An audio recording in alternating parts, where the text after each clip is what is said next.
Dans cette vidéo, nous allons voir la signature électronique avec Profile, mais plus spécifiquement le tableau de bord.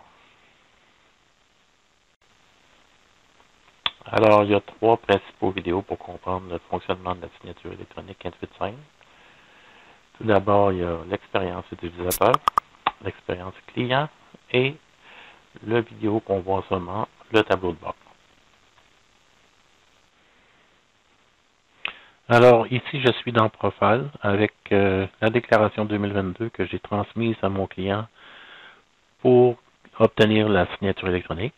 Et puis, le client l'a signé et a retourné la signature électronique avec le formulaire. Donc, ici, on voit sur la T183 que j'ai transmise qu'il n'y a pas de... Le oui et non ici n'a pas été coché, puis la date non plus n'a pas été remplie. Donc ici, il faut noter que le contribuable a signé électroniquement le formulaire T183 oui ou non. Ça ne fait pas partie de la T183 en tant que tel, donc c'est pas, on ne le voit pas sur le formulaire du client de la T183.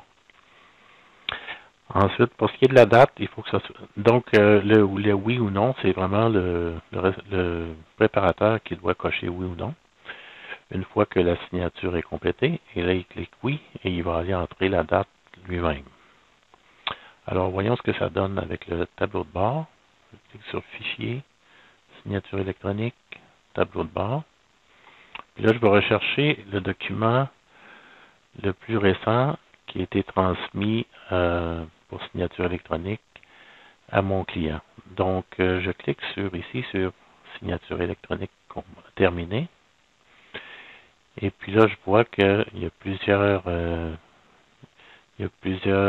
dates. Donc, je vais aller chercher la dernière date, le 14. Et puis, ici, je vois qu'il y a plusieurs états. Donc, ça va être la signature électronique terminée va en faire partie. Donc, je vais cliquer sur Afficher tout. Et là, je vois que c'est à 12h17 que la signature électronique était terminée. Donc, c'est celle-là qui nous intéresse. Donc, je vais cliquer sur Télécharger.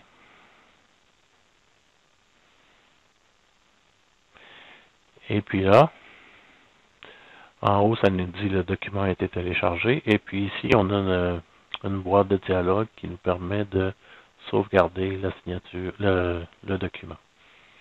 Donc, on va l'enregistrer ici. Ici, on peut choisir là, le répertoire. Donc, je vais le garder comme ce PC document et puis enregistrer. J'en avais déjà un qui existait, mais je vais le remplacer. Donc, je clique sur oui. Et là, j'ouvre mon fichier. Donc, il est dans le document. Et je vais le chercher ici. Et puis, je l'ouvre. Donc, là, j'ai deux formulaires. J'ai le sommaire. Puis, dans le sommaire, on voit l'adresse courriel. On voit à quelle date il a été envoyé. On voit à quelle date il a été visionné. Et on voit à quelle date il a été signé. Donc, c'était 17h08. Le 14 février 2024, 17h17, 8 secondes. Donc, c'est ça la date qu'il faut aller inscrire dans la déclaration, dans la T183.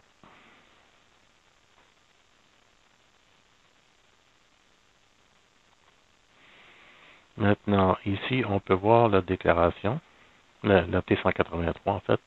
On voit que il n'y a pas le oui et non en haut du formulaire, puis qu'il a été signé par le client. Et en fait, la date à mettre sur le T183, c'est ça ici, mais il faut le faire manuellement.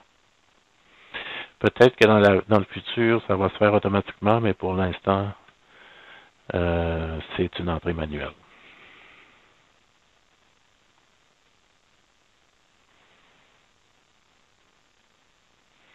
Alors, c'est ce qu'on peut faire avec les documents. Donc, on a la preuve qui a été qui a été signé et on peut transposer les dates dans le document. Maintenant, quoi d'autre sur le tableau de bord? On a attention requise, échec de l'authentification. On peut vérifier qu'est-ce qui a échoué, expiré, et on peut voir signature électronique terminée et en attente d'une réponse. Ici aussi, on peut filtrer. Donc, on peut mettre pour quel client, puis envoyer. Ici, si on clique, on peut sélectionner les déclarations qui ont expiré, etc.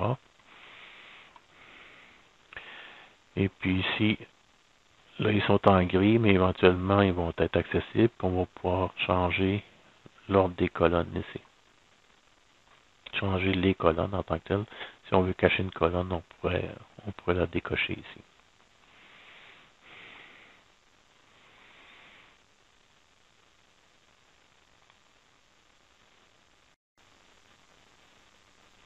Alors, ça complète la présentation sur le tableau de bord. Je vous rappelle qu'il y a 3 vidéos pour comprendre le fonctionnement de la signature électronique Intuit. Donc, le premier, c'est l'expérience utilisateur. Le deuxième, l'expérience client. Et puis le troisième, celui qu'on voit en ce moment, le tableau de bord. Merci d'avoir visionné cette vidéo. Pour plus d'options de soutien, visitez profilefrançais.intuit.ca.